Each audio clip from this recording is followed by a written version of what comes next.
Hey everybody, Modern World Emporium here, and for today's Off-Brand Saturday video, we're going to be covering a Reddit story that is about a man whose wife and mother-in-law conspire to help her cheat. Absolutely ridiculous stuff.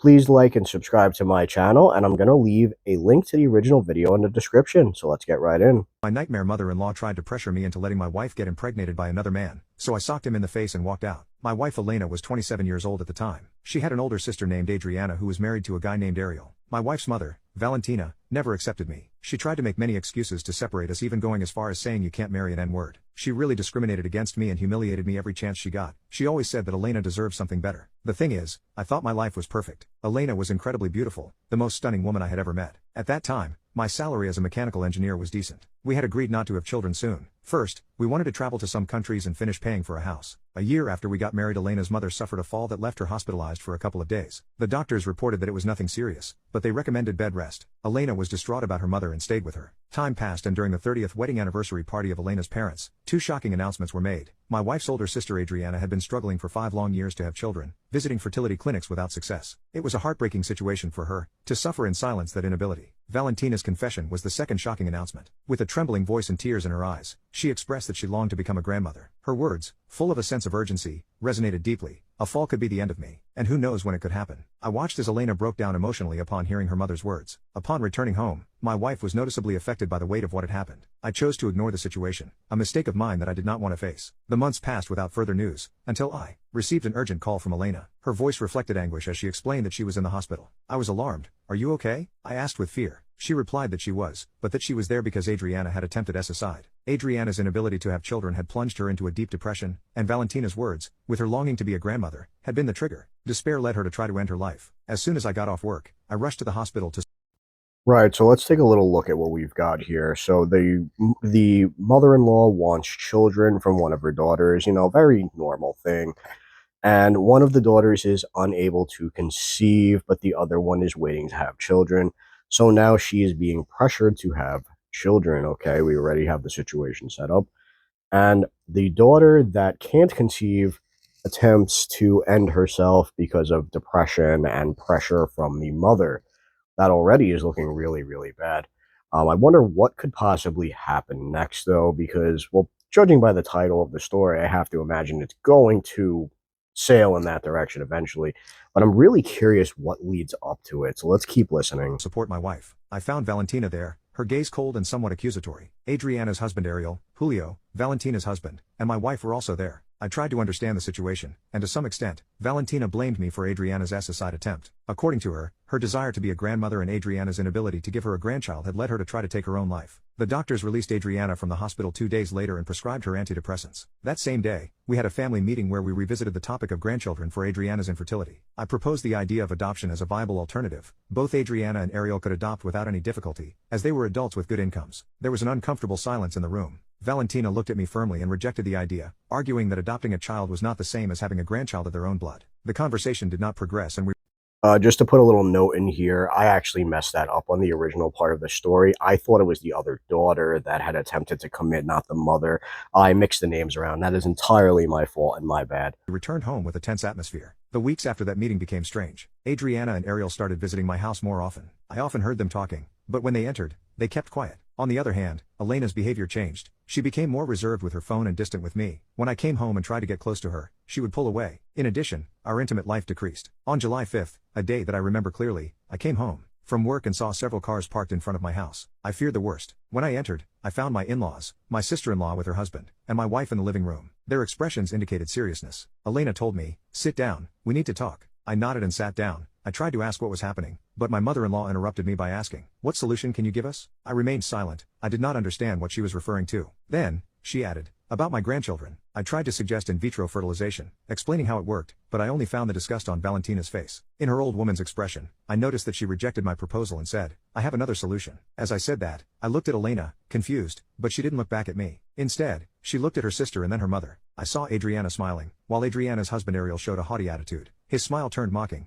looking at me with superiority. I kept silent and waited for Elena to say something, but she didn't speak, prolonging the silence. Suddenly, Elena shouted at me, "Idiot, say something." I didn't understand and kept silent. Then, my mother-in-law tried to calm Elena down, speaking with a certain elegance. "As you know, dear, Adriana has been cursed with the impossibility of giving us grandchildren, that joy of motherhood that she cannot experience. Elena interrupted and explained that they had analyzed options, mentioning the risks of surrogacy, the possible genetic and hereditary problems that could arise generations later. Then, Ariel added that surrogacy was expensive and that they could not afford it, in addition to the expenses that the baby would require. "So, what do you propose?" I asked. My mother-in-law's evil answer left me speechless. "Since you refuse to have children, Elena will become pregnant with Ariel." I swallowed hard, unable to utter a word, hoping it was a joke. However, my mother-in-law continued speaking. "We understand that you don't want to take care of the baby. Don't worry, when it is born, we will register it in the name of Adriana and Ariel." Then she mentioned, "Children are not products, they are not made in a laboratory, they must be conceived with love, the fruit of a couple." She explained a series of religious arguments, citing the church's prohibition and her desire to prevent her grandchild from being condemned to hell. Before my mother-in-law could continue, I stood up abruptly and shouted, "No way, I don't usually raise my voice, but I did on this occasion." "Elena, what do you want to tell me?" I asked my wife. I saw her expression change between confusion and fear. My mother-in-law looked at me defiantly, trying to explain to me, apparently thinking that I would not react this way. Ariel approached me, trying to put his hand on my shoulder, and I said, "Don't touch me." I was really upset.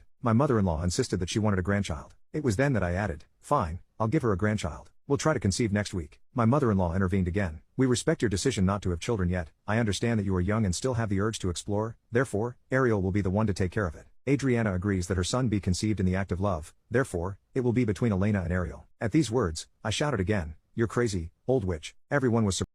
So this absolutely insane mother-in-law is attempting to have this guy's wife sleep with her sister's husband and conceive a child. That is absolutely fucking deranged and disturbing. But hey, I don't know their family dynamic. But this very smart man stands up and says, "Abso-fucking-lutely not." And also, let's also look back at some of the other things that he says in the beginning of the story. He says that she is a huge racist, which I believe heavily contributes to this, as I'm assuming that the husband is of the same ethnicity as her, both daughters. And yeah, I'm assuming this is actually a secret plot to have a baby in the within the same ethnicity of what she actually is. And she doesn't want to, I suppose, race mix, as some would say, and have a child that doesn't look like the family normally does, which is really, really gross, by the way.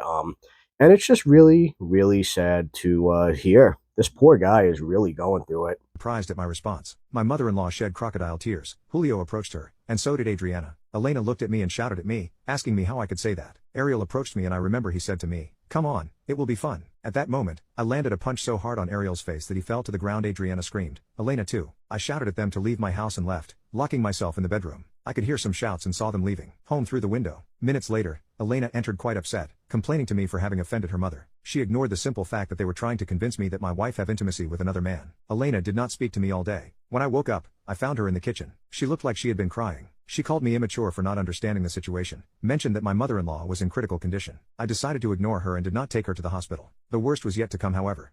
I returned home at night after having spent the day with my best friend Abraham. He suggested that it would be a good idea to leave the city with my wife, so we would not be so close to her family. When I arrived home, I saw Elena sad. She had been crying. She told me that her mother was hospitalized and in critical condition. I told her that didn't care. She told me that her mother only wanted a grandchild. I mentioned that she could wait a year more, but she said, "You don't understand. Adriana is still depressed. I fear she will attempt suicide again." I kept silent and said, "Okay, we can try to have a child soon." She looked at me happy, smiled, told me it was okay, that we would try, and left. The days passed without incident, except for a change in Elena's attitude. Now she didn't hide her phone and looked at me happily. Her mother apologized to me, said she understood my decision. According to medical orders, she should not be stressed or angry. I was surprised. I didn't expect that from that woman. Elena became more affectionate with me. I recognized that those months were quite interesting, but there was something that I found strange. I didn't know what it was, but it was strange. 6 months later, I can say that I was more in love with Elena. I didn't know how, but somehow I managed to give her what she asked for. If Elena wanted a new TV, I bought it for her. If Elena asked for a day at the spa, I gave it to her. Somehow at that time, everything Elena did or said became my priority, and I did it to see her happy. I knew that my words and my attitude had hurt her, and I wanted to see her happy. My mother-in-law Valentina no longer insisted on having grandchildren and Adriana seemed to be better. I was happy for them, and I also had a surprise planned, something I had been planning. You see, I had been saving up enough money for a long vacation in Canada. I wanted to take Elena on vacation. All those previous stressful situations were a lot, and I wanted to surprise her. I returned home from work on March 6th. I had the tickets ready to travel in 2 weeks. I arrived home and found the house empty. I went upstairs to the bedroom and found a note from Elena that said, "Hey, you'll see that nothing in our relationship changes. I love you more than ever and I know you do too. My mother has become more affectionate with you. She appreciates you in her own way. However, Adriana cannot be happy, and I know that the guilt of giving her a grandchild is destroying her. I hadn't told you, but I know you're going to understand. You've changed a lot in these months and I know you're mature enough and you love me too much. My parents, Adriana and Ariel, will do what we planned 6 months ago. Today we are leaving town. I will get pregnant by Ariel. I will not tell you where we are because I know you and I should not suffer stressful situations, and Ariel either. Adriana told me that he gets nervous and maybe we can't conceive on the first try. That's why we'll be gone for a month. Don't bother looking for us. I will return when I am pregnant. This does not change our relationship. We will pretend that nothing happened. No one in the family knows, and that's how it will stay, just between us." When I finished reading the note, I felt sadness and humiliation. I cried. I won't deny it. It had hurt me, but I believe that in a marriage there must be a mutual agreement. Trust must be the basis. Elena didn't care and walked all over me, along with her mother. The sadness I felt turned into indifference 2 days later. I understood one thing that I didn't know: the persuasion techniques of some people. Both Elena and her mother persuaded me to try to see myself as the husband who obeys everything and forgives, but even this I would not do. I would not let them walk all over me. I drove to Elena's parents' house, and as the note said, they were not there. I returned home, annoyed and humiliated. I told Abraham the situation. He gave me his support, we had a couple of beers, and he asked me what I would do. I didn't know how to answer and I just said nothing. I tried to call Elena. I was surprised to discover that she had left her phone at home. I knew she had done it on purpose. She always charged it. I checked the cell phone and the conversations and messages with her family were normal. There was nothing. That weekend did nothing but increase my hatred for her and her family. In short, my wife was cheating on me with her brother-in-law repeatedly because he was nervous and could not conceive, which is nonsense, in my opinion. I came up with a plan. I took tickets to go to Canada, packed all of my things. I had enough money saved to live for 3 months. In addition to that, I sold my car and asked Abraham for a loan. I told Now, this is actually tragic. This guy got fucking played and he doesn't even know what to do. So essentially, she played the long game. She buttered him up for a couple months, took care of him, made him think everything was good. Then, out of fucking nowhere, decides that she is going to go and get impregnated by her brother in law. Actually, fucking insane stuff. And, like, did he. I have to say something right here. So, my man says at one point in the story that he has like a gut feeling per se that something is not right and something is like really brewing underneath the surface. You have to act on those gut feelings. I am sorry, you have to. You just need to, because your gut will tell you everything you need to know. If you aren't feeling good about something deep down inside, then you have to realize that there is something wrong. This man, he had the gut feeling that he was getting played, that something wasn't right, and he just ignored it. And I think that's really bad decision making on his part. Now, back to the craziness of the story. I think it is actually insane that his wife played the weight game with him. So she buttered him up. While letting him buy her a bunch of stuff too, which is even crazier. And then she just disappears and she's like, "I'm going to go bang my brother in law for a month until I'm pregnant. Fuck you." I totally get why this guy is just becoming a supervillain by the end of this. I mean, he deserves it, honestly. Not to be cheated on, obviously, but he deserves to have his redemption arc because this man is going through it. This poor fucking guy. And good on his friend for giving him some cash and a little bit to like work with while he still moves. That's a good guy. told him I was going to Canada and I would never come back. He said it was okay. I just asked him to keep me in touch about what happened. I took Elena's phone and left. I quit my job and asked that they not contact me again, including my wife. In my 3rd week in Canada, there was a WhatsApp notification on Elena's phone. I opened the message and saw that they were Elena's relatives. Her sister, her mother, her father, Ariel, were in a kind of group with the name Baby. Adriana had sent a message that said, "It was achieved as a family. After more than 20 attempts we will finally have a grandchild." Adriana shared a photo of Ariel smiling. "That face of you one, I will never forget it." My wife Elena was next to him in bed. I could see that she was in undies and after that a photo of a pregnancy test. Seeing my wife with Ariel filled me with sadness. But I was too far away and I didn't want to see her again. Several messages from the family arrived congratulating the anecdote. 4 days later, I was looking for a job in Canada. Fortunately, my engineering knowledge and being able to speak 2 languages gave me the opportunity to start working in a small factory as a warehouseman. It was not much, but it paid well to survive. When Elena came home though, it all hit the fan.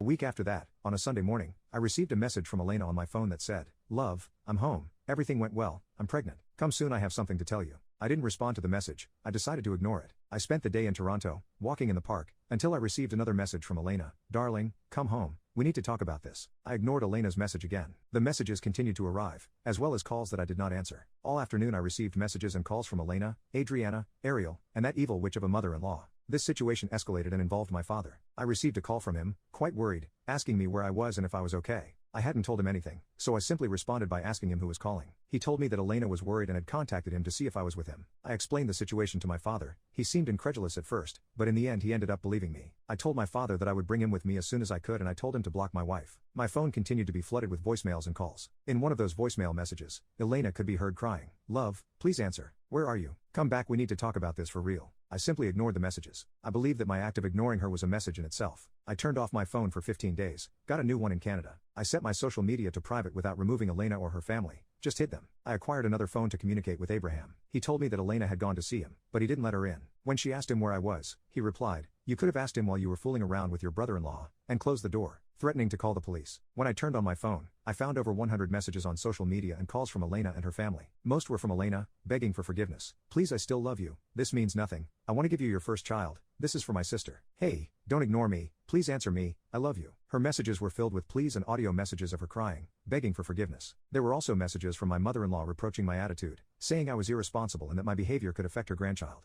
Elena was losing weight due to worry, and doctors had to hospitalize her for a nervous breakdown. I simply blocked my mother-in-law's number. That was during the first year. My father came to live with me, and he's doing well. Fortunately, I got a better job, and things were going well. Elena kept sending messages. It turns out that fortunately, the illegitimate child with her brother-in-law had no health issues, and I'm glad the baby is fine. He's not to blame for what happened, and I sincerely wish him to grow up healthy and happy. Elena cut ties. Good man for not blaming the child for what happened, because it truly is not the baby's fault that its parents are absolutely disgusting monsters.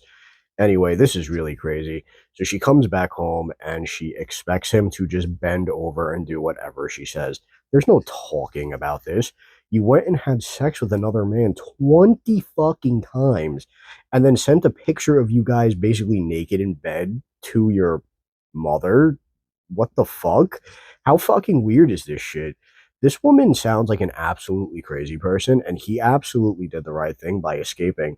He had to literally flee the country to get away from such a psychopath, and that's actually kind of crazy. At the same time, hilarious, though. Anyway, he's doing the right thing. He basically broke it off. He went and he got a new job, and now he is living a fine life. Good for him. Let's see how the story ends. With her family, blaming them for persuading and forcing her to have a child with Ariel. Despite everything, she keeps trying to find out where I am. I decided to break the silence. Every time she sends me messages, I simply respond with happy emojis in the face of her desperation. Although she tells me she still loves me, I believe that if she really loved me, she wouldn't have acted this way. She's tried in many ways to find out where I am, but only my friend Abraham knows. I decided to answer a video call from Elena that I received. I suppose I did it to know how she was. However, I kept my camera off. I didn't want her to see me. She was no longer that beautiful woman. She looked worn out and aged. She tried to apologize, but I told her it would be brief. The sum of your actions defines who you are. You made a decision by overriding me, something you knew I didn't agree with. You confused my love with obedience, and that's something I won't allow. I'm living what I promised you, traveling, but I'm doing it alone. Maybe by this time, we would be expecting a child because patience is a virtue that is cultivated. I won't give you the divorce even if you try. You'll carry that on your conscience forever. As for me, I haven't met anyone, nor will I. I guess actions have consequences. You reap what you sow. I am reaping mine, and you are reaping yours. After that, I heard Elena break down in tears, and I ended the call. Currently, I live in Montreal, recovering from my past life. Since then, I haven't heard from her again. And a happy ending for my man. I think there's a very important lesson that can be learned from this story, even if it is fake or AI generated.